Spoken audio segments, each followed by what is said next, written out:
It's been a staple of Business 101 classes to teach students the importance of companies' vision and mission statements. Along with those high-level ideas, students are often taught about the setting of company goals to direct their employees' efforts. Unfortunately, it seems that a few CEOs failed to progress past their 101 level classes and dive into what makes good or bad company goals. This is the story of Wells Fargo, one of the four big banks in the United States, and how it was fined over $2 billion when its employees were just following orders. Dick Kovacic had been in the banking industry for nearly 2 decades when he became CEO of Norwest Bank in the mid-1990s. He had a unique view of the industry, one that he hoped would expand his small Midwest bank into the international scene. His idea was simple. Products at a bank were like any other products at a store. Checking and savings accounts, loans, and debit or credit cards can be sold to customers. As he said in an interview with Fortune magazine in 1998, his branches were stores and his clients were customers. And most importantly, his bankers were salespeople. That same year, Norwest purchased Wells Fargo and took on their name. He quickly spread his ethics to the nationwide chain of stores. His company goal at Norwest, now Wells Fargo, was to go for great. He set the goal for each of his salespeople to sell 8 products to each of their customers. Such a hard-selling strategy had an immense impact on Wells Fargo. Over the next decade, Wells Fargo went from a $16 billion company to an $88 billion bank in yearly revenue. Wells Fargo began to have some complaints in the media that their employees were too pushy or too quick to upsell a customer who didn't need an add-on service.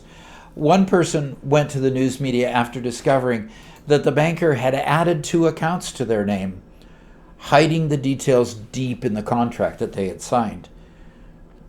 Wells Fargo had set an ambitious company goals. Eager to climb the corporate ladder, managers let a whatever-it-takes mentality govern employee actions. Some managers openly encouraged dubious, if not illegal, behavior. According to one former employee, they were encouraged to use fake email addresses to ensure that transactions that required customer consent were completed. Many employees who knew it was wrong just quit in protest. Anthony Try, a personal banker who quit working at Wells Fargo in 2013, told CNN Money in an interview that management was fully aware of the situation but would turn a blind eye to it. At his branch, employees would create entirely fake accounts for friends and family to hit their goals. In Los Angeles, district managers met together 4 times a day to report the day's sales. For a company that depended on traffic walking in off the street, the pressure was too much for some employees. Bill Beto, a former employee from Pennsylvania, called in a complaint to Wells Fargo's no retaliation ethics line. He perhaps believed that the issues were local to his branch, but he was wrong. After following up the phone call with an email to Human Resources, he was fired. Officially, he was fired for being late to work. I wonder if that's really true. Bloomberg opinion columnist observed back in 2016 that the decision by employees to open these fake accounts was simple. They had 3 choices. First, open fake accounts to meet sales goals and maybe get fired.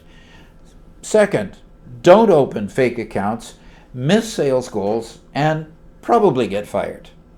And third, tell executives about these fake accounts and definitely get fired.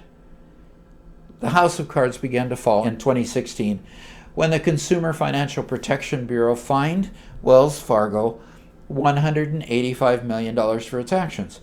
Since then, Wells Fargo has paid over $2 billion in fines and fired more than 5,000 employees. Well, how did this happen? Any corporation, especially one as big as, one of the four banks like Wells Fargo, is a massive network of people, politics, policies, and money.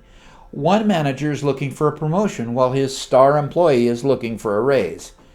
It's easy to see how a manager could quietly nudge their star employee to cross that line just a little bit. Do this hundreds of thousands of times, and that's how you get a scandal. But why doesn't this happen all the time?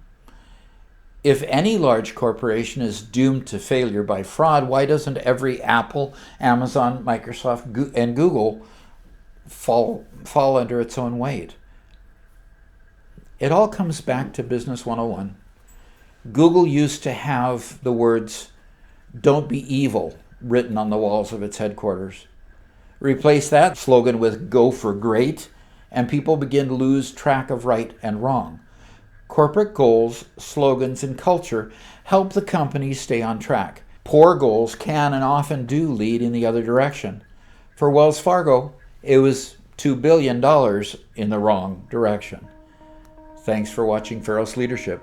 I hope to see you again. If you enjoyed the content that you saw today and would like to help me grow the channel, hover your mouse over my picture to the left and click on subscribe. There are also other videos showing on the screen that you might enjoy.